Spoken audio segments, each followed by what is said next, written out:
Wow. Wow. Holy freaking crap. That might have been the textbook example of how you do a gaming event. Earlier today, I watched the PlayStation Experience Keynote Address.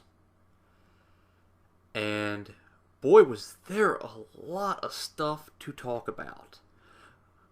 But I'm just like with my last video talking about the Game Awards, I'm not going to go over every single thing that happened. I'm only going to go over or at least what I feel the most important things that they discussed at the event was. But if you would like an actual complete rundown of the entire event, I'm going to link an article in the description that does a great job of detailing every single thing that happened at the event. But anyway, let's start this. And how do you start a gaming event? How would you start a gaming event to show off your brand? I know how. By showing off probably your most anticipated game for your platform. And guess what? That is what Sony did. They started off with Uncharted freaking 4. Holy freaking crap. And not only did they start off with Uncharted 4, they showed gameplay. And not only did they show gameplay, they showed a good 15 minutes of gameplay. Holy crap, was that awesome. Now, I'm a big Uncharted fan. Even though I think the third game was kind of disappointing in the series, I still love the series. I think it's a great blend of characters, action, stunning graphics, and the story is great as well. So, I've been looking forward to Uncharted 4 for a really long time. This was amazing. Honest to God, this was freaking amazing. The graphics were stunning. The gameplay looked very smooth and fluent.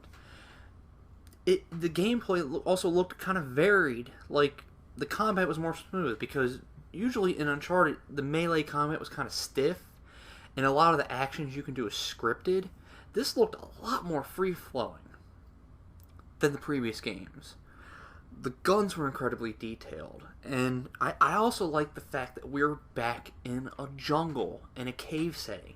That is one of the things I really liked about the series. I liked going to those exotic places that I've never been and probably never will be at. The third game kind of drifted away from that.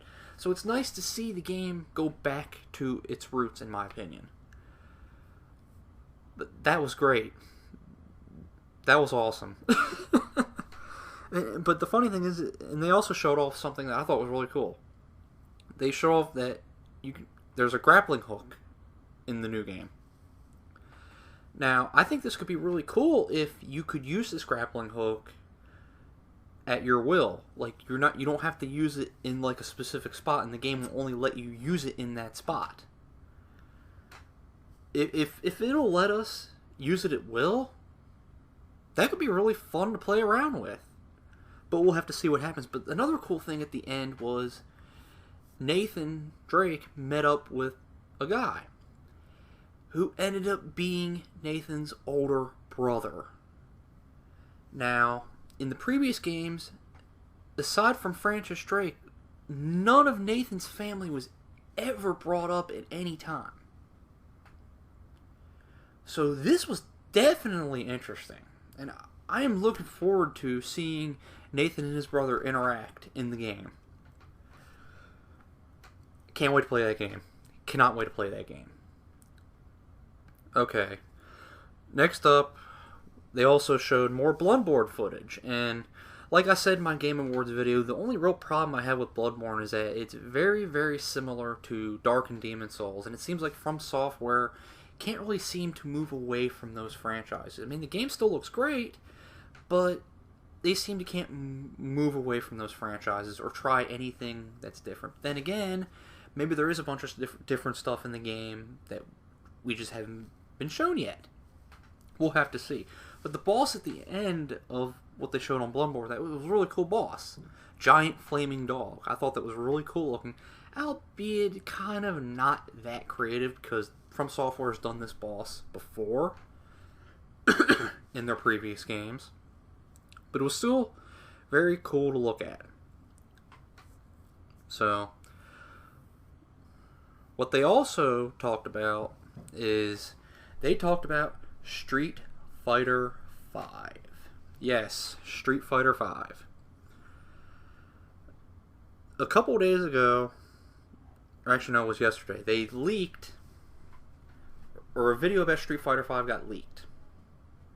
And at the end of it, it said exclusive to PS4 and PC. And that just raised the ire out of everybody, myself included.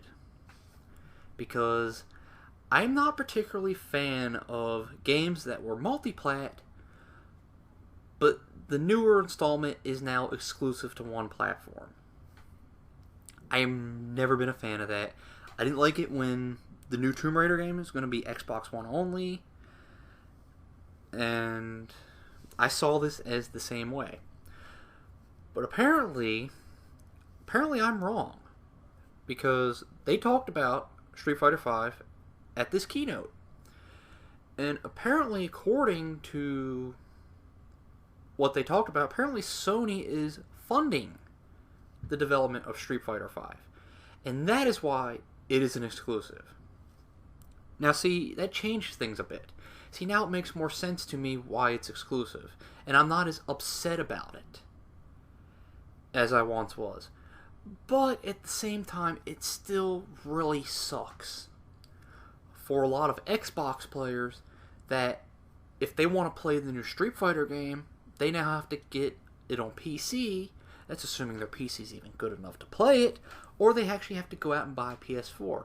And what a lot of these developers and a lot of other gamers that are brand loyalists, what they don't understand is not everybody can afford every single system. I know it'd be nice if you could, but not everybody is that fortunate. That's what a lot of people in the industry as well, they don't understand. So, while I now understand more why Street Fighter V is exclusive to PS4 and PC, it still sucks for a lot of people. And you know what? Unless a lot of people really buy Street Fighter V, it's going to hurt the sales. Because you just took out a chunk of your player base. So, we'll have to see. Me personally, I'm probably not going to pick up Street Fighter V because I've been more of a Mortal Kombat guy. By the way, Mortal Kombat 10 looks amazing. Kind of wish they showed a little more of it here, but whatever, they didn't do it. So I may or may not be picking up Street Fighter V. So, anyway, moving on, they also showed the new Batman Arkham Knight game, and that game looks really cool. I've played Arkham... What was it? Arkham Origins? Or no, not Arkham. Arkham Asylum. Arkham City. Actually, I played all of them. I don't know why I was naming them separately. I played them all.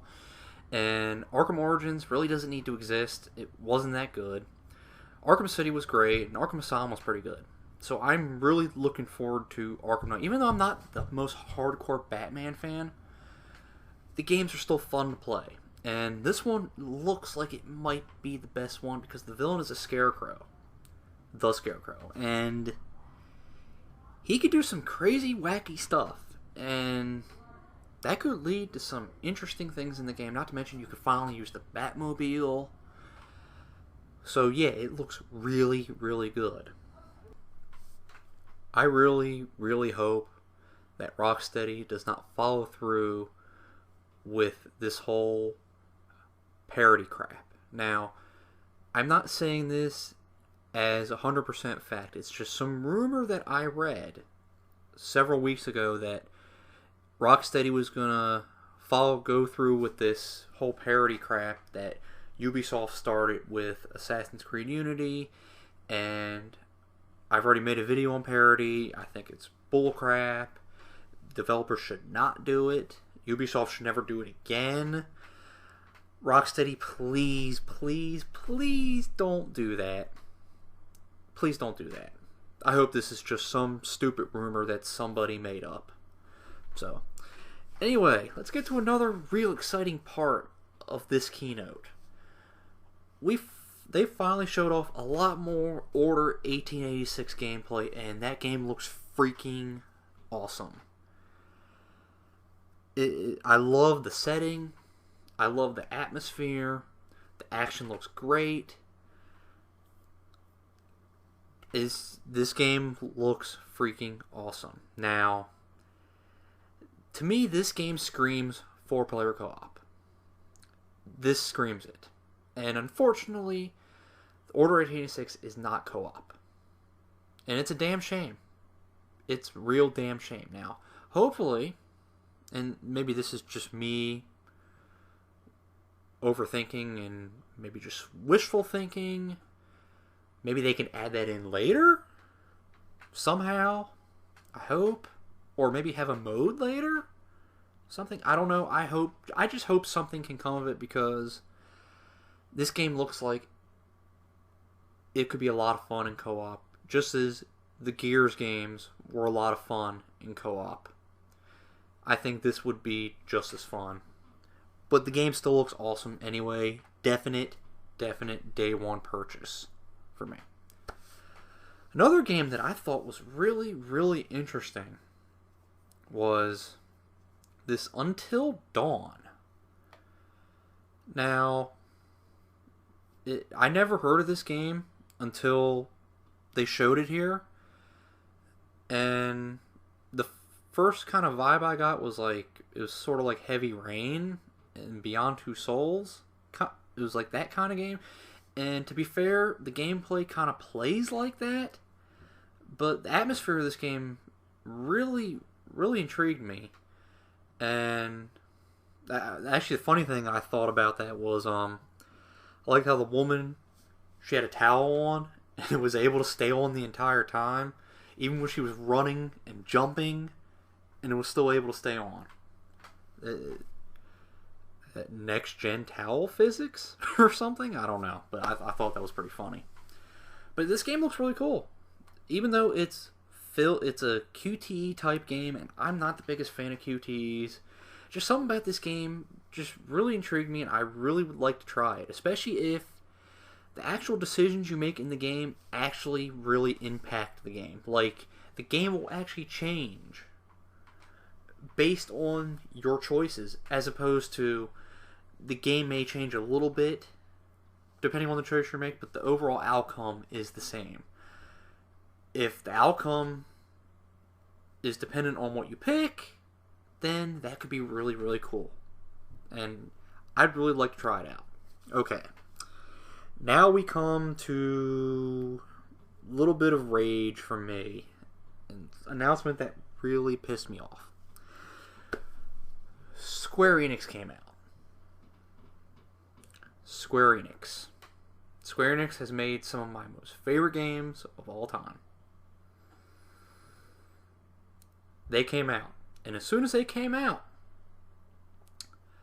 I was thinking to myself, please Kingdom Hearts 3. Please let it be Kingdom Hearts 3. Please do this, Square Enix. Just do this one thing for me. Please. This would be the perfect opportunity to show Kingdom Hearts 3. It would just make this event all the more better. Please do it. They showed Final Fantasy VII. And when they showed Final Fantasy VII, my first thought was, are you kidding me? Are they actually going to remake Final Fantasy VII? Because a lot of people have been asking this ever since, even before the PlayStation 3 came out. People have been wanting a remake of Final Fantasy VII because to a lot of people, that is their favorite Final Fantasy. It is not my favorite Final Fantasy, but it's still a good Final Fantasy in my opinion. It's not my favorite, but it's still a good game. And that was what I was thinking. I was like, are they actually going to freaking remake that? And while I would much prefer Kingdom Hearts 3 news, this is still really good for a lot of fans of Square Enix. But is that what happened? Hell no, that is not what happened. What happened is they're going to release Final Fantasy VII upscaled to 1080p on the PS4. Yeah, because I definitely want a PS1 graphically game upscaled to 1080p. Definitely need to see those PlayStation 1 textures in high definition. Oh my god, this Square Enix never fails to disappoint me. They really don't.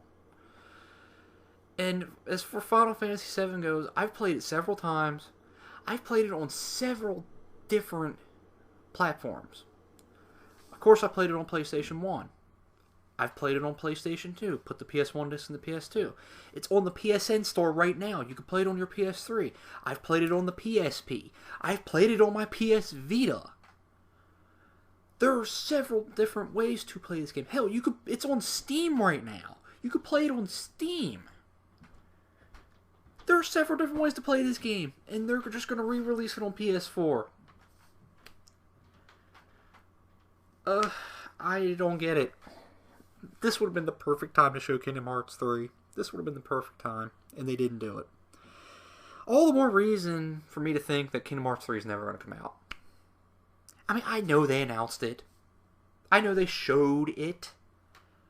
But that was in 2013. Why haven't they been able to show anything since then? We're in 1 month from now, it'll be 2015. And I haven't seen anything on Kingdom Hearts 3 since 2013.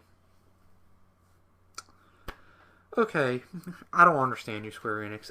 I do not understand you at all. So, I think the last thing I'd like to talk about is this game called Drawn to Death by Sony Santa Monica.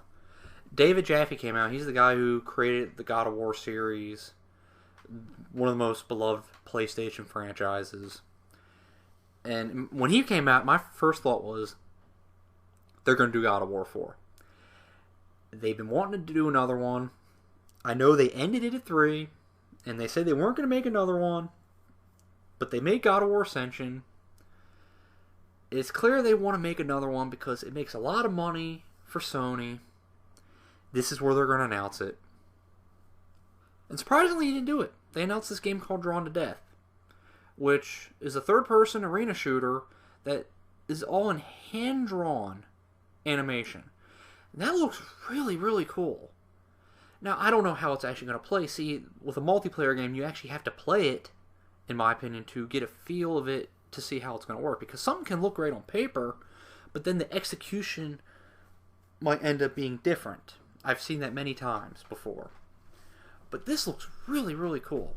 And I would really love to try this out if it ever has a beta or an alpha or whatever. I would really like to try this game out. And I think that what really intrigues me about it is that everything's hand-drawn. All the graphics are hand-drawn, so the creativity is there.